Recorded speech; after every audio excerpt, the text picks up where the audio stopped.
Hey folks, this is Dan and this is Letters for Now. I want to begin today with a story that's been turning over quietly in my mind. It comes from the world of monastic life, a place built on community and discipline and spiritual practice, where even the smallest act can become a ritual, and every life is intertwined with others. In many monastic communities, there were, and are, rules for living together, not just for order's sake, but to help shape a shared life, to transform strangers into kin. Inevitably, though, someone would break the rules, or act with pride, or wound another member. What strikes me about the way these communities responded is not their severity, but their patience.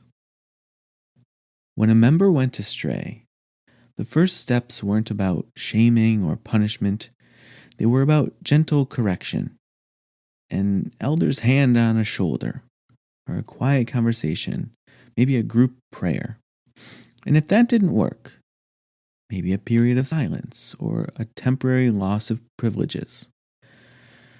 Only after every effort at compassion and correction and reconciliation had failed, only then, and often with tears and heartache, would the community consider excommunication, the act of asking someone to step outside the circle.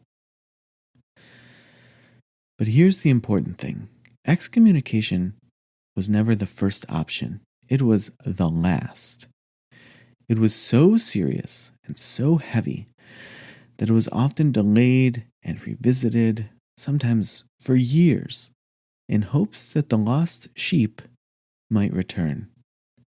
Even after excommunication, the door was never locked.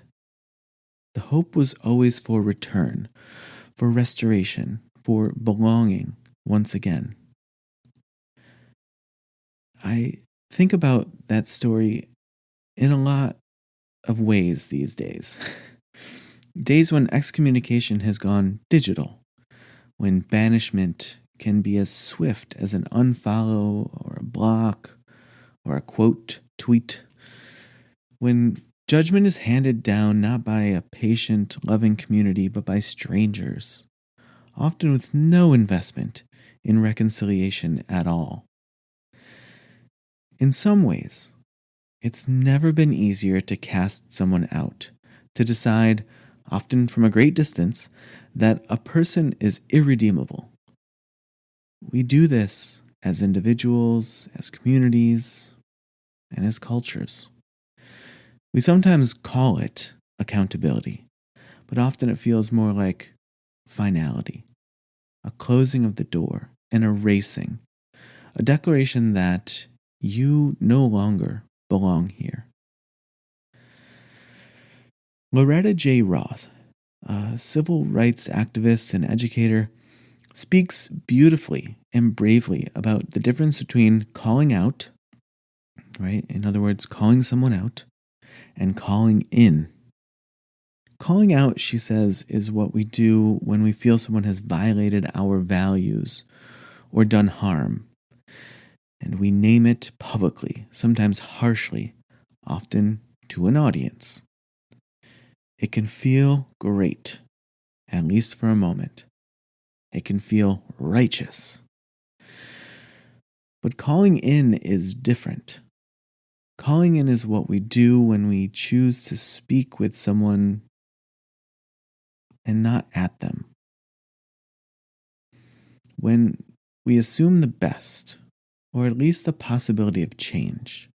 When we recognize that we too are flawed and unfinished, and that to live together well is to make space for imperfection.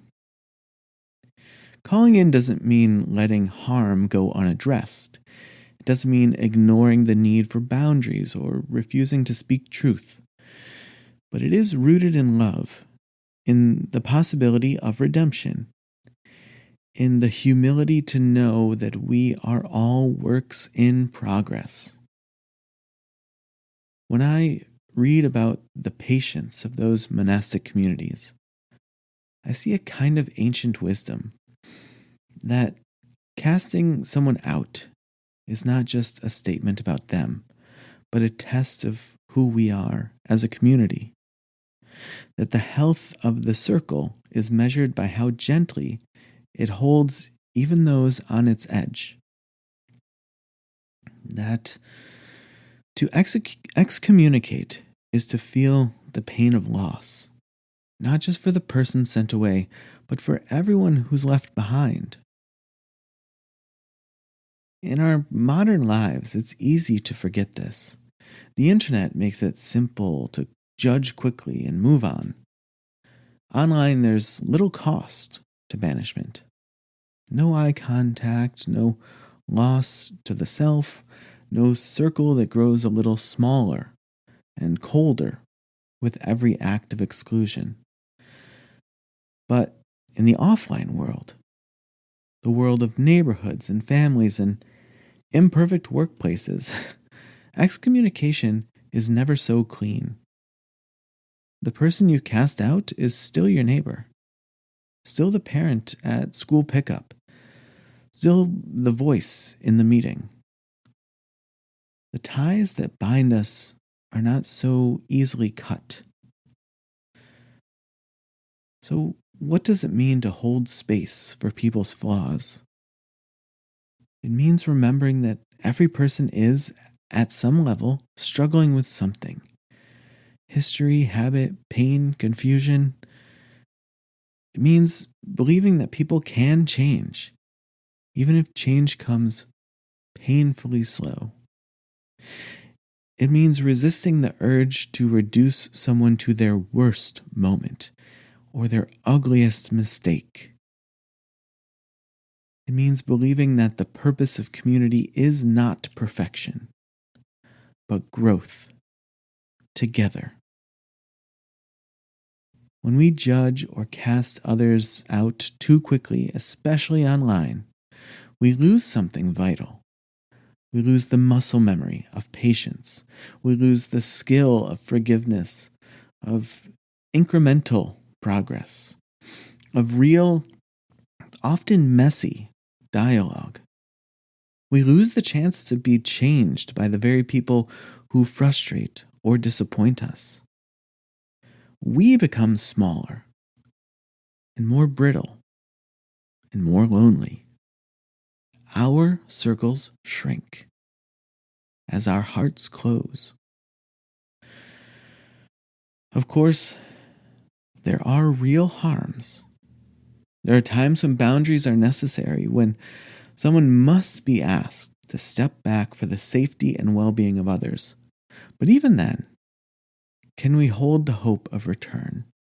Can we remember that exile, too, is a place of longing, and that our task is not to erase, but to invite back again and again? In this era of easy outrage, where judgment comes fast and forgiveness comes slow, what might it look like to practice the old ways? To hold the circle a little wider, to ask not just who is worthy of belonging, but how we can become people who make belonging possible. Maybe it begins in the smallest spaces, in the way we speak to those who disagree with us, in the way we handle conflict at work, or in the way we respond to an imperfect friend or a neighbor who lets us down. Maybe it begins with the discipline of patience, a patience that is not passive, but active. And it's vigilant and gentle and full of hope. What if our communities, online and off, became places where correction was possible without condemnation, where calling in was practiced more than calling out? When people are invited again and again to step back inside the circle, what happens? I don't know what the future holds for the digital world, or for any of us, as we navigate these fraught and fractured times. But I do know that every act of patience, every risk of gentle engagement, every effort to call in rather than out, is a small seed planted in very rocky soil. Some days it may not sprout, but sometimes, unexpectedly, grace returns as a relationship is restored and a circle widens and a heart softens, our own heart or someone else's. So as you move through your week or the next month, the remainder of your life, perhaps you'll join me in remembering the wisdom of the old communities. Correction, yes. Boundaries when needed. But always, always the door left ajar. Always the hope that none of us is finished yet. Always the grace to begin again. All right, folks, thanks for listening. If you know somebody who could use this, please share it. Please invite others over here. As you know, this podcast and my Substack, from where this podcast is born, are a gift, meaning nothing is paywalled. And likely in the future, I will offer tiers on Substack or monthly payments that can be made. But that won't unlock any magical content, and it won't wall off any content from anyone else.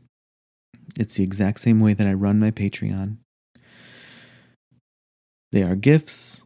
Nothing is paywalled. And if you choose to contribute something, it's because you want to sustain the work, because you think it's valuable for this sort of thing to be out in the world. And for now, while those tiers aren't even available, you might consider doing the same by sharing this with whomever or wherever you're able, and vehemently ask people to come on over and at least give it a shot. There is no barrier to entry. All right, folks. Well, I send this one out to the flawed and the beautiful and all of the unfinished people that all of us are.